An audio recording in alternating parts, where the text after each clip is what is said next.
Hi, JaNaé and Dakota. So good Hello. to see you both. Thanks for joining us today. For those who don't know, I'm Tareya Palmer. I am the Interim Program Officer for Healthy Democracy Fund, here to talk to two of our esteemed grantees that are part of Healthy Democracy Fund about their work for 2026. So, so good to see you both. I know there's a ton going on, and I appreciate you spending some time with us today. And for the first question, I just want to familiarize folks with you, with both of you. So just share your name, your organization, your title, and what brings you to this work. How about we start with you, Janae? Great. Hello. I am Minister JaNaé Bates Imari. I am the co-executive director of Isaiah. And Isaiah is a statewide organization in Minnesota where we organize communities of faith, also small businesses, as well as about 600 childcare centers, farm families in rural Minnesota, and also um, manufactured home parks across the state of Minnesota, all of it for racial justice and economic equity. And it is all about activating the agency of regular Minnesotans. Dakota? Yeah, I'm Dakota. I'm the executive director of the Alliance Youth Organizing. We're the nation's largest youth organizing infrastructure. We operate a federated network of grassroots organizations operating across 19 states. I really got involved into this work, as a young person myself, as a student at the University of Wisconsin-Milwaukee, during a time in which we saw, massive budget cuts to student services, while young people really didn't have an organized infrastructure to fight back, to protest, to ensure that there are resources going into their campuses. And I learned through that process that young people don't just deserve a seat at the table, they really deserve the whole entire table. And that really made me believe that organizing is real and young people identify what matters in their communities and building power to win it, and not just adults making decisions. And so that kind of led me to the path of dedicating the first part of my life to youth organizing. I appreciate you both for your intros. So I have a question to start, and the question is for both of you. This is obviously, as I mentioned, Healthy Democracy Fund. So I want to hear from you both. First, what does a healthy democracy look like for communities and groups, and the groups that you are both serving and organizing? And second, what do we need to do to achieve it? So let's start with you, Dakota. Yeah, I mean, for me, a healthy democracy means that young people have that year-round infrastructure to organize around what matters in their lives, right? It is really owning long-term power building and having a voice where there are less barriers to them participating in the democracy, right? And having a voice in the republic and really ensuring that they are there, right? And how do we get there, right? Like, I mean, first and foremost, you're going to hear this a lot from a lot of people, but the boom and bust cycle really impacts young people, where we see investment spike every 2 years for electoral turnout, right? But that doesn't mean democracy pauses in between elections, especially in a moment in which we're in and that we were in 2025. So there is a two-pronged strategy there, right? There is going to always be the short-term mobilization, that is voter registration numbers, turnout. But then there also needs to be infrastructure after the election to make sure that there is accountability for the people that we actually, end up with in office elected to pass policies that are helping working people and young people as well by overall. And then, the kind of frame this is like, we have to build the brick and mortar, not just the boom and bust, right? And so how organizations are going to be able to maintain permanent staffing, office space programs when elections aren't happening is really, really crucial, I think, to building this healthy democracy in which young people are involved into. And finally, I'll just like say this is like, right, like we actually have to organize culture first. And what I mean by that is not just like go have fun with like no rigor or discipline in our organizing, but it just acknowledges that in this moment, young people need spaces where they can show up as their whole selves, right? And really build a community, especially in a world in which they're so dependent on technology, so dependent on AI growing in this moment, that we actually have to have just some fun into the work. No one wants to show up and like hear a lecture series the first time they get introduced to an organization. They want to kind of meet their friends, identify what the community is, but we can't just hand them homework day one, right? We actually have to build programs and spaces where young people can just go have fun. I kind of equate this to like the Jackass boys when I grew up, as like they did a bunch of stupid things. Like they didn't necessarily care about their bodies as much. They did stupid skateboard tricks, stupid stunts, and stupid pranks. That built a sense of community, right? And I'd much rather have young men do that in this moment rather than young men sit on YouTube and really get into a very nasty cycle of disinformation, conspiracy theories that lead to all the things that we are dealing with right now. So that's how I would kind of build a healthy democracy. Thanks, Dakota. I love how you mentioned or culture first, organizing, and also just like the boom and bust cycle, which is really how we try to avoid that with healthy democracy fund. So JaNaé, what are your thoughts? How do we build a healthy democracy fund? What do we need to do to Yeah. achieve? How do we build a healthy democracy, and what do we need to do to achieve it? Yes, yes, I absolutely agree with Dakota. There are a whole set of things that people need in order to be both included in, but also feel ownership of a healthy democracy in order for it to be one. And so, most certainly, infrastructure is absolutely necessary. Also, the cultivation of people's agency.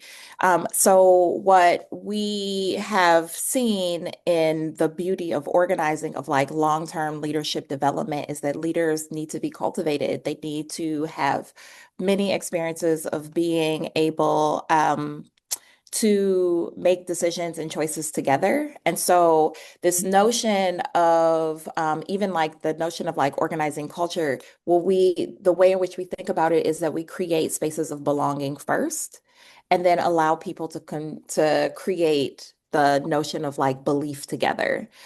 So there can't be like a litmus test of like you need to think this, and this before you can be in an organizing infrastructure. No, it's like, how are we creating more and more spaces where people are welcome to come in to be fully themselves and also able to leverage their values, their like the things that are foundational to them, and be able to say, I get to have a say about the world around me. I get to be one who creates the conditions for us to go and win things in the world. Especially right now at a time where, frankly, many people are feeling abandoned by institutions, by government, like even the notion of government itself. And then we are like, but you should go vote, right? And most certainly, of course, a big one is like how we see more and more people participate in our electoral and in like our electoral landscape. But frankly, in order to construct the hope for people to even get to a place where you have massive numbers of people turning out to vote, you have to get them to a place where they're like, hey, we need, all of our children to be able to have a warm meal in school. And so we are going to work together to make sure that we pass universal school meals, which is something we were able to do in the state. Or we know that every person's voice actually matters, even people who are formerly incarcerated. So, what does it look like for us to work together to ensure that we expand our voting rights to also include people who were formerly incarcerated? And we did that through voting rights restoration. So, like, there is a way in which people's agency gets to be activated that they believe that things like their vote matters. It is, actually allowing people to cross their leadership bridges, cultivating that leadership in them, having them work together. And what's really required is relationships. It's Yep. like deep, meaningful relationships. And those relationships is what makes a healthy democracy possible. Mm. Well, preacher preached, okay, because I appreciate everything that you said, and I want to direct this next question to Dakota regarding youth. One of the things that you said, JaNaé, was that people want to have a say in the world around them and the world that they're coming up in. And I think sometimes what I see happen to youth is that folks don't see them as full people, right? So that was why we had seen this historical disinvestment in youth organizing, right? And why I'm so appreciative of the work that you're doing, Dakota. So I want to ask a question sort of in that vein. Alliance for Youth Action supports youth civic engagement across states. So how does youth organizing function as long-term democratic infrastructure that ensures ensures that youth are served in ways that are meaningful, both in their personal lives and Mhm. at the polls, which both matter. And how does organizing youth differ from older groups? I think you touched on it a little bit earlier, but I kind of want you to dive a little bit deeper for us there. Yeah, I mean, I think that's a really, a key question. So, I mean, first and foremost, right, like what we're talking about here is organizing and mobilizing young people. And there is a difference between the two that I think sometimes most people miss, right? Like mobilizing is when you tap your email list, you're blasting out text, you're getting people to show up on a Saturday. It's more velocity than it is anything else, right? You're flooding the field with bodies and noise before the clock hits zero, is like I kind of like to equate it. Whereas organizing is the more, slow, it's sweaty, you're laying relationships, leadership pipelines, decision-making structures that really let the ordinary people go out and contest for power in the long term, right? It is more durable, right? I would like to say, but neither I think actually works alone in this moment. And so what we actually, what we invest into in the alliance is both, right? We invest into the short-term mobilization for elections and civic engagement, but we also understand that we actually really need to do the long-term building as well too, and that scaffolding, and that isn't necessarily always as flashy, right? And so for us, the infrastructure really is, most people think about young people and civic engagement, they think about mobilization, texting, voter registration drives, one-off actions, right? What we think we're doing is we're building infrastructure, organizations that exist year in, year out with staff, programs, right? There's a deep sense of connective tissue with chapters, committees, crews that really hold each other while every single storm that we have to go through really hits there, right?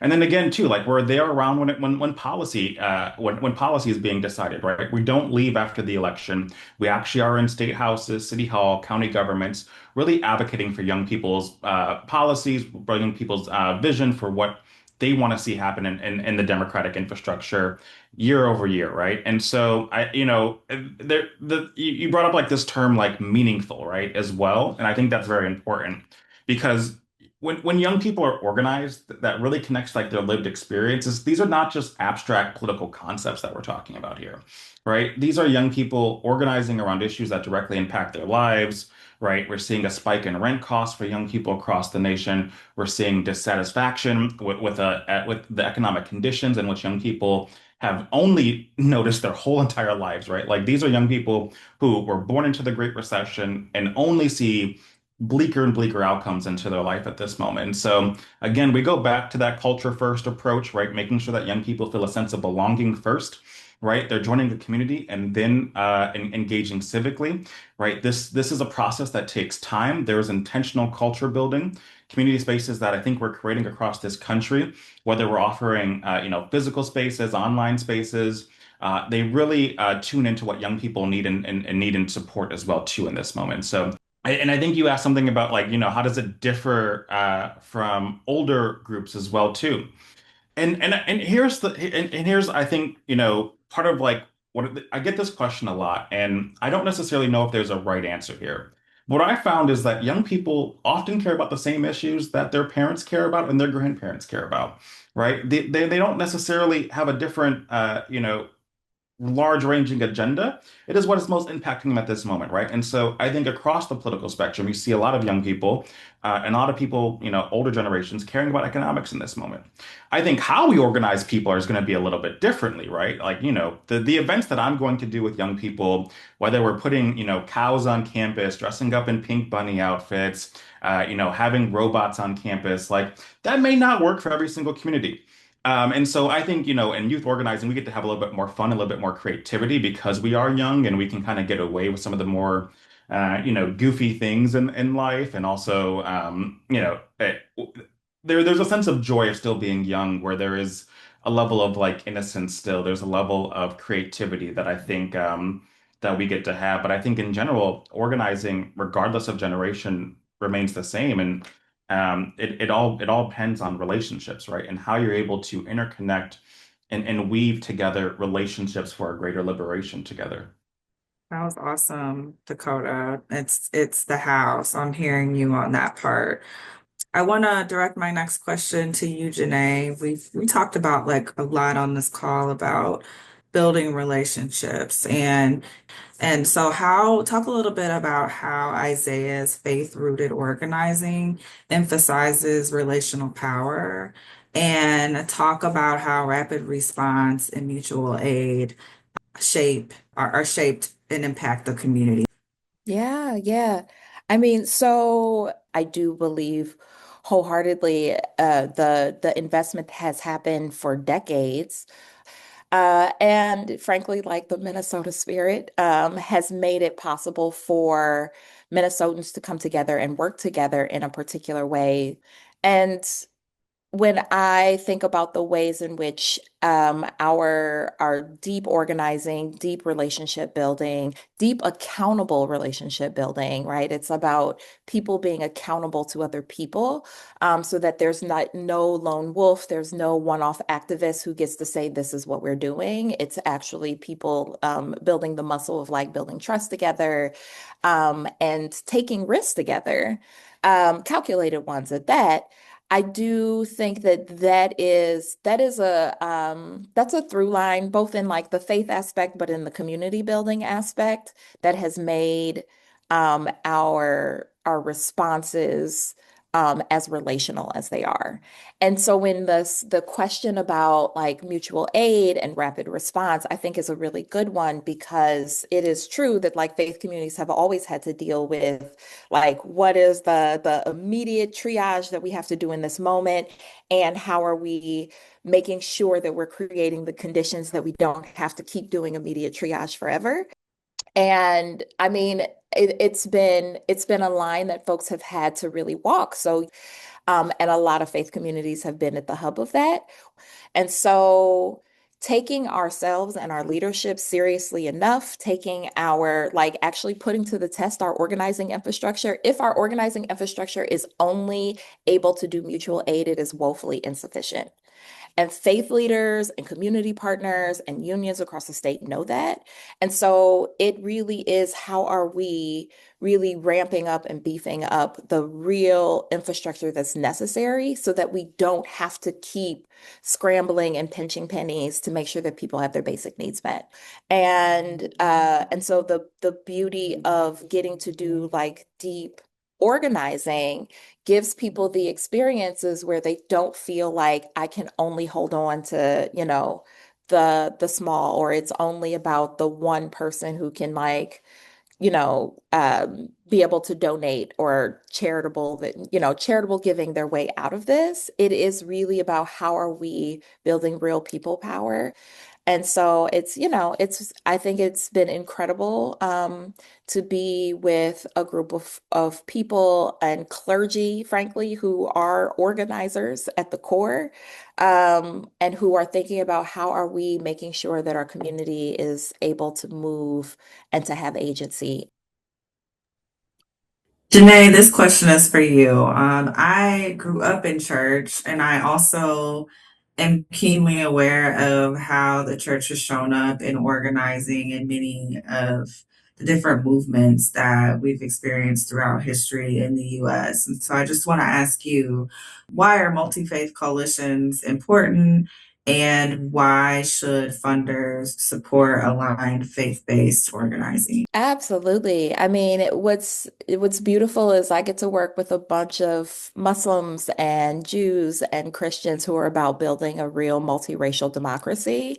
And our Abrahamic faiths and our texts all discuss it in a very full-throated way. And so we get to live it out in our organizing work. We have seen the ways in which small groups within churches, and some spaces have created on-ramps for people to be more and more activated towards things that I and I think many of us listening to this would be absolutely against. The notion of being far less inclusive, the notion of basically leveraging your faith, weaponizing your faith to keep people out, and to deny them the kind of like love, hope, agency that we all deserve. And so, what we have been able to do on the flip side, as you named, in deep organizing, is that we've actually made it far more possible for people to be able to construct agency of love and hope as opposed to hate and retribution. And the beauty of that is that frankly, it is a far more compelling story for most. And I think that is something that I would hope that funders and just people across the board alike would start to understand is that um, with this notion of like misinterpreting scripture is wild when there's like very plain text about what welcoming the stranger, loving thy neighbor, where we are called to like lay down our lives for our friends. It's how are we giving people the experiences of what our text says on a day-to-day basis.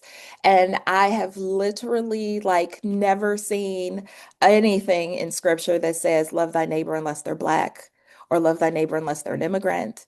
As a matter of fact, it says the exact opposite. And there is zero chance of misinterpretation. There's a lot of chance that you're not actually reading it, right? And so how are we in our organizing work actually allowing people a little bit of show, don't tell? Of what does it actually mean to be a person of faith in these times? What does it mean to truly like stand on that? As a person who comes up under the Christian tradition, I too was raised under an understanding of how my faith actually calls and compels me. It is my catalyst into justice work because I recognize God as God Elohim Mishpat, which is the God of justice. And so, what does it mean for people of faith to really lean into that? And I think it is it will be a great service to all of us to get clear about the ways in which faith-based organizing in particular allows for the widening of understanding of how our faith really can be. I mean, it is so fundamental. Like the majority of Americans consider themselves to be, I mean, 64% of Americans find themselves in a church on a Sunday, right? And yet we largely, I think, in certain spaces have kind of been like, whoa, we don't touch faith. And it's like people, there is an enmeshing of our faith and our politics and just our everyday life. There's like no way to separate them. Though I understand the notion of separation between church and state and in a like human body, they live intermingled all the time. And so if we are abdicating our responsibility for that, we are woefully inadequate and underprepared for what we're up against. We have to be prepared with all our tools. And then I have one more question before we go.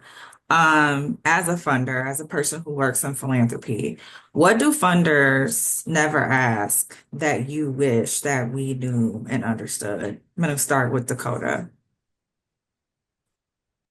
Yeah, I mean, I think especially in this moment, like, obviously the answer is we all need more money to be able to really fight this. And also there are things in which, big money philanthropy could actually use their influence in greater ways, right? And one question I never really get from program officers at the big philanthropies who have, billion-dollar endowments where their president can call up, the president of certain companies or universities, is how can they actually utilize their leverage and their influence and their power beyond a grant to really help the moment, right? And really help the movement. Or, I'm sure many of the donors that, we have are stockholders into some of these companies that we often protest. And are they using their voice as a stockholder in their shareholder meetings to also bring up the fact that, hey, I think we should be changing some stuff in this company to ensure that we're actually helping working class families. That would be something I'd be curious to see how, big philanthropy can really step up and help provide support in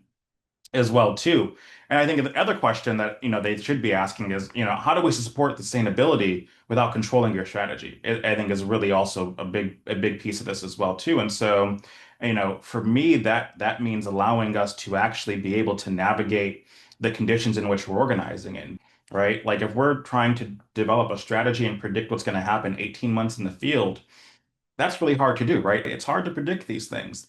And so if we're consistently trying to chase 1 year grants and, file grant reports and do this other stuff, that kind of means you're controlling what we're able to do in terms of strategy and vision as well, too, because we're putting so much into admin work there too. So I would say those two things are huge for us and would allow us to better navigate our campaigns. So that's what I would say. Yeah, and I agree. And I would add, and this could be a little granular, but I think it is immensely important, is when, and Dakota lifted this up earlier, this notion of the difference between organizing and mobilization. And frankly, I think the notion of like the confusion and conflation between the two happens a lot. And it does often, there's a number of reasons, but like one of the things that tends to happen is that mobilization has a whole lot of different metrics on how you prove that it's happening. And but organizing does as well. And what I really wish funders would ask, frankly, is like, okay, you say you're building power, how do you know? And hold us to it. Like we actually have built ways in which we are creating real metrics, real demonstrable ways in which we can tell, like, here's how we know we've built power, and it's more than just vibes, right? And so, really, I want this to happen, frankly. Like, I want funders to hold us accountable to the things that we say we're going to do. And I wholeheartedly believe organizing is a tool that will actually help get us there. And we know that like mass mobilization has not done that and can't do that not on its own. And so as we are getting more and more sophisticated in how we do this work together, I want to have real accountable relationships to make sure, like, hold us accountable. If we say this is what we're going to do and this is how we're doing it, also be like, show me your receipts, give me the proof points. And I think, that doesn't happen. And then there's a whole set of people who are like, well, organizing is like community things. And I'm like, no, no, there is an immense amount of rigor and discipline that also has real metrics, but we're very rarely asked for it. I mean, we'll offer it because I think it's important, but I think that like funders actually starting to understand that more, really like with real interrogation and like doing some having some real knowledge and understanding about how this works and what is possible. I think that it is largely underdeveloped in the philanthropies end, and I think we can do better. I agree wholeheartedly. I think having more folks in program officer seats who have organized before is really important as well.